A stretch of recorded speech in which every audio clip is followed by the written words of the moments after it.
Greetings, friends. So in my recent video I was saying that we should ban loud motorcycles.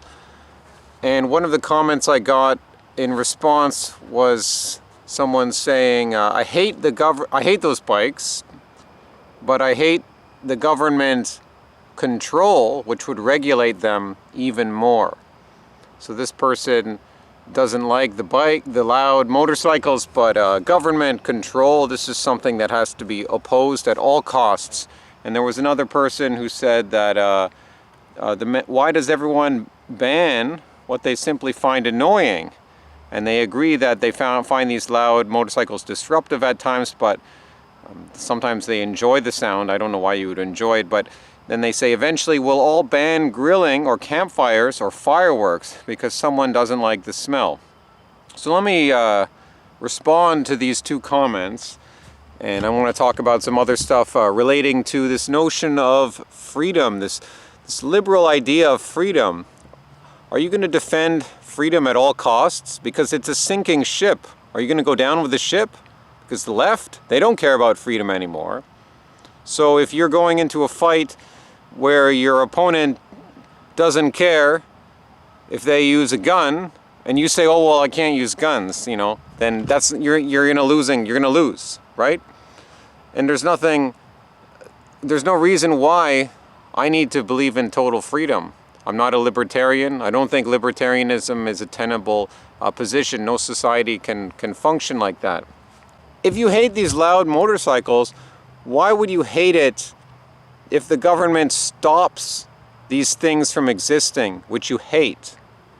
I don't believe you're being sincere. You actually hate something, but then if the government takes it away, then you're going to hate that even more. Oh, because this is leading on the slope to tyranny, right? Well, yeah, well, we can have tyranny without the government. It's called oligarchy. It's called corporations, YouTube, Facebook, Amazon, etc., Monsanto, operating in the free market, right?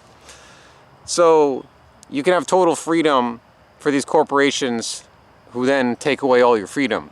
There's this natural opposition to the government because the government does bad things. But what if the government was actually working on our side? What if the government was actually representing the people? Then I don't see why the government would be a bad thing. So it's redundant to say, oh, small government is good or big government is a bad thing. I don't know. I mean, yeah, we can see how it often is a bad thing, but it depends on the people who are making up the government. It depends on what culture are they part of. And they don't care about us right now.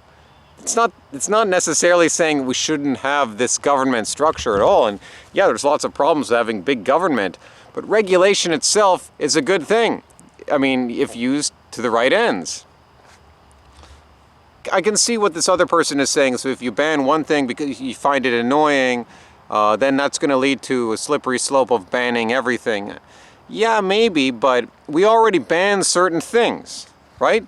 We ban crime, and we ban you're not allowed to start fireworks at certain times. You're not allowed to produce noxious smells in your yard that the neighbors can smell. So we've already banned these things. So now, what is your position? Should we not ban that thing? Should we loosen all restrictions, all regulations? So because I want to ban something new, that's not an argument against banning things, because we've already banned plenty of things. I'm just saying this is an extra thing we need to ban. I even think that it may or may not be banned, the loud motorcycles. That would require a culture and a society which is all on the same page, which we don't have right now. We have this multicultural, ridiculous situation. So I don't think it would happen, but it could happen, and it should happen. So there's another person who says, the mentality of going to the government to solve social or cultural problems participates in the creation and reinforcement of a system professionally involved in the monitoring and enforcement of making people be quote-unquote good. If people are only good at avoiding authority or working around authority, then they can find countless other ways to not care about others or inflict their aggression onto them. Yeah, I can see how that's true, but the problem would go down significantly. So a lot of people use the example of prohibition, which was the restriction of all alcohol sales in the United States from 1920 to 1933. And people point to this prohibition as a great example of why you shouldn't get government involved in any social issue. Because prohibition, they say, created the mafia and people still drank. Well, actually, that may be true, but prohibition did lower alcohol consumption significantly. It went down.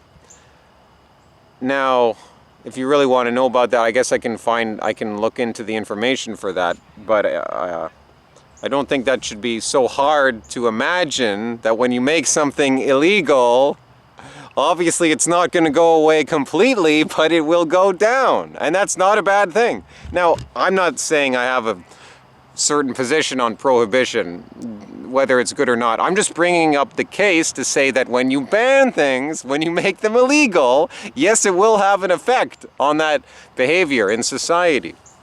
With weed, for example, people are still going to smoke weed, whether it's illegal or not illegal. But legalizing weed, it's going to have a real effect on how many people are consuming weed or smoking it. Again, I'm not necessarily inserting whether that's a good thing or not. I'm not in this video. So you see what I mean? It's not okay to have some authoritarianism, okay?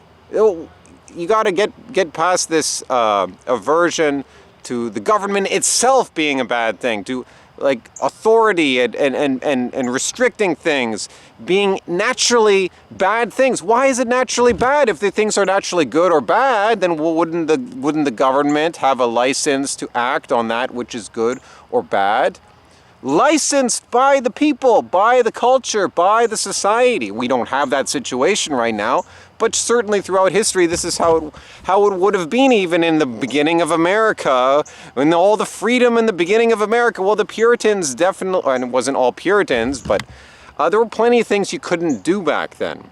Plenty of things, plenty of social controls. So if you want to say, okay, it's better to have the town and the society controlling things rather than some distant, far-off, removed bureaucracy, yeah, I see the argument, but it's still the same thing. Whether it's your town council or whether it's Washington or Ottawa, as corrupt as they are, it's still the same idea of a government. Now, I understand we're so far removed from that anymore because they're not actually representing the people anymore. But what is a government if not representing the people in practice, in theory? I know that's not how it always plays out. So saying that you shouldn't ban things, it's going to lead to a slippery slope. Well, we already ban things. Saying that you feel that you don't like certain things, but getting the government involved is even worse. That doesn't make any sense. That's like Voltaire or whoever was saying, like, I disagree with what you say, sir, but I will defend to the death your right to say it. That's idiotic. That's completely stupid and liberal Enlightenment idea. It's gotten us into a big mess. So to conclude this video, I like to criticize free speech a lot on my channel, which is shadow banned by YouTube, because YouTube doesn't like my free speech, and I don't care because this is a spiritual war. Of course they're going to attack people they don't like. I would ban certain things that they would be saying. I would ban certain ideas about gender being taught in school.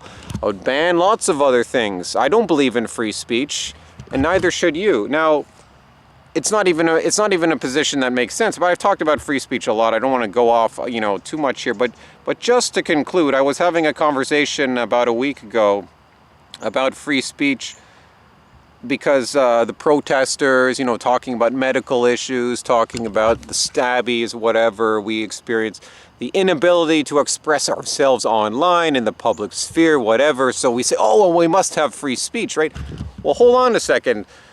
Are you really in favor of free speech? What does free speech even mean? Anyone can say whatever they want? Now, that's my definition of free speech. Anyone is entitled to say whatever they want. Now, as soon as you say, unless you're harming someone else, then that's not free speech anymore. Okay? There's no caveats, there's no conditions. Free speech is free speech. You can say whatever you want and it flies. And I was pressing this guy who believed in free speech, and I was saying, well, do you believe that pedophiles should be able to advocate for their pedophilia position. Should they be able to support and communicate this position online? And he basically would say yes, but anyone has the freedom to go and shoot them. No, so now you're just passing it along from the state getting involved to stop this activity to vigilantes who are going to come and shoot someone with a gun. And I mean, I guess in some cases that might be better, but really I don't see how that's any more morally justified. Rather than the strong state clamping down on the individual, now you're just having a chaotic situation where the man with a gun comes to deliver his own form of justice to a man maybe with a gun or not with a gun, but someone who happens to get shot because they didn't like what they were saying. So how's that any better? Just so confusing. I kept pressing him on this point. I didn't get any clear answer. No, of course, culture, society goes together with government, goes together with regulating things, controlling things, based on objective good and bad, evil, and God, and all these things. It gets us into religion, but really that's where morality comes from. It comes from God. Hasta luego, amigos.